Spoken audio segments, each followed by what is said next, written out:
Jim, what do young people worship today? What do they believe? What do they hang on to? What do they hope for? I can't speak for young people, but probably a guess would be the same things they've always celebrated, just kind of a joy of existence, self-discovery,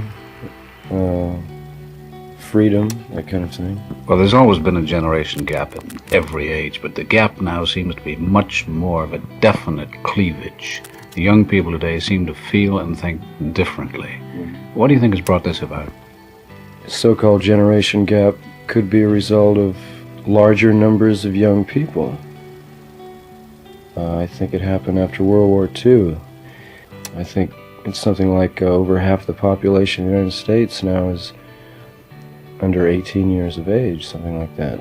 Politically and philosophically, the young people now seem to feel very definite ideas about the establishment, old systems of governing people, and moral attitudes. Yeah. When I was in high school and college, the kind of protest that's going on now was totally unheard of. At that time, to be a teenager, to be young, was really nothing. It was kind of a limbo state. And I think it's amazing, just in the last 5 years, what's happened is young people have come increasingly aware of the power and the influence that they have as a group. It's really amazing. Does it surprise you that there is so much revolt on the campuses of this country against Washington and its policies? It really surprises me because, as I said before, when I was growing up and when I was in school, that was totally unheard of. You know, students really had no power. But if you look back in history, it seems to bear out the fact that every revolution has started with students and spread to workers, and I'm not predicting there's going to be a drastic turnover in this country, but all the indications are there. Life does seem to become more and more involved and complex. You know, we're becoming computerized and dehumanized in that process. That bugs me. I wonder how it bothers you and your generation. There does seem to be a trend toward a return to a kind of primitive outlook on life, a more tribal attitude, and I think it's a natural reaction to industrialization, but unfortunately it's kind of naive, because I think the future is going to become increasingly mechanized, computerized, as you call it, and I don't think there's any turning back. It's just figuring out a way to survive and thrive in that kind of society. But I don't think there's any chance of going back. Look at it this way too. The hippie lifestyle is really a middle-class phenomena, and it could not exist in any other society except ours, where there's such an incredible surfeit of goods, products, and leisure time. I think that's the reason for it, because the generations immediately preceding ours had world wars and depressions to contend with, and for the last 10 or 15 years in this country, there's time enough and there's money enough to live kind of a flagrant, outrageous lifestyle, which was impossible before.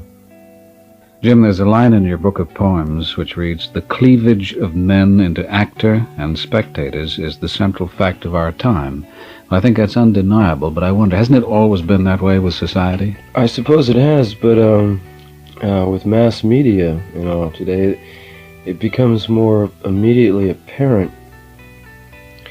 I think what I was concerned with in that book was the fact that most people feel completely void and helpless in controlling their own destinies or controlling the destiny of human life. I think it's sad. More people should be involved rather than designating all these powers to a few individuals. I think the average person, whatever that is, should be a part of it somehow. And I think everyone feels that events are just going on without their knowledge or control. I think it's one of the tragedies of our time. I suppose it has always been that way, but now it's just become so obvious, you know. Decisions are made for you in which you have no part of at all. I just lament the fact that so many people are content with living a very quiet, well-mannered, orderly life when so many obvious injustices, I guess, are going on, and they seem to ignore it somehow, or not care at all. Just let it happen without ever becoming involved. I think that's sad. Jim, relevant to your theory that people should get more involved in life and thus enjoy it more, you have written a line of poetry which reads, "The spectator is a dying animal." Now, isn't that a bit of a contradiction to what you've said previously? No, it's concerned with that same split between the actor and the audience.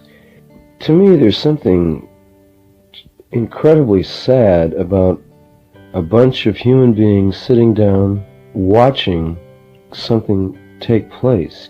And just when you think about it, I love movies as much as anyone else, but the spectacle of millions and millions of people sitting in movie theaters and in front of television sets every night watching a second or third hand reproduction of reality going on when the real world is right there in their living room, or right outside in the street or down the block somewhere. I think it's a tool to somnambulize or hypnotize people into a kind of waking sleep. But I think the major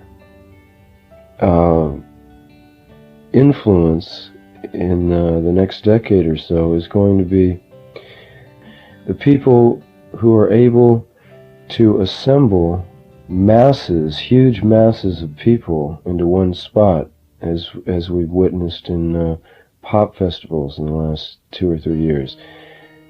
I think will be the major influences on mass culture in the next decade. I think the rock music enthusiasts have created probably some of the most exciting music and theatrical events on the planet. I think they're fantastic. Well, part of generation gap is the difference in what people like in terms of music. Now, this is something that distresses me a little bit. It seems that the young people like all the same kind of thing. Now, I want more out of the young people than just that. Yeah, well, they're being programmed by their radios. They only play, the major radio stations, rock stations, only play 30 songs over and over and over, 24 hours a day. And it's been proven what you hear the most is what you like the most. So there's really no choice involved. Someone is programming it. So we are the victims of media. Uh-huh. What everyone should say is the medium is the message, and the message is me. I mean, that's the answer, is for everyone to, you're asking for an answer. The answer is for everyone to stand up and say, I'm me, and be fully aware of that fact and let everyone else know it. Yeah. That you are yourself, and express it.